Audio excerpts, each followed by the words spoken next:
वालेकुम वरहमतुल्लाह।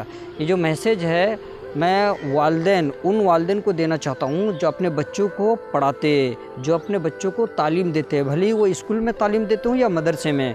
उन्हें चाहिए कि अपने बच्चों को पढ़ाई की ओर मोटिवेट करें, उन्हें समझाएं, पढ़ाई के प्रति उनका दिल को और रुझान को लगवाएं और ज़्यादा से ज़्यादा एक पढ़ाई का एनवायरनमेंट को बनाएं और उन बच्चों के हाथ में ज़्यादा मोबाइल्स ना दें। और उससे क्या होता है, वो अपने वक्त को, समय को फिर बर्बाद करता है ना। तो किताब से जब वो बच्चे लगाव रखेगा तो फिर वो बच्चा धीरे धीरे बहुत चीज़ और वो नॉलेज को फिर हासिल कर सकता है।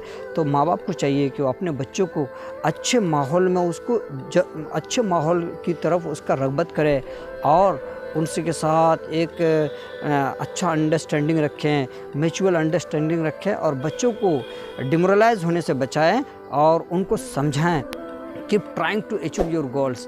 फिर वो बच्चा धीरे धीरे ना कामयाबी की ओर फिर बढ़ता चला जाएगा। भले वो किसी भी फील्ड के स्टूडेंट्स हों, उनके वालिदैन को चाहिए कि वो बच्चों के प्रति पॉजिटिव थॉट रखें और अपने बच्चों को समझाएं, पढ़ाई की कदर कीमत उसके दिल में पहले बैठाएं। तब जाकर वो बच्चा फिर मन लगाकर पढ़ेगा और उनके साथ अच्छाई को व्यवहार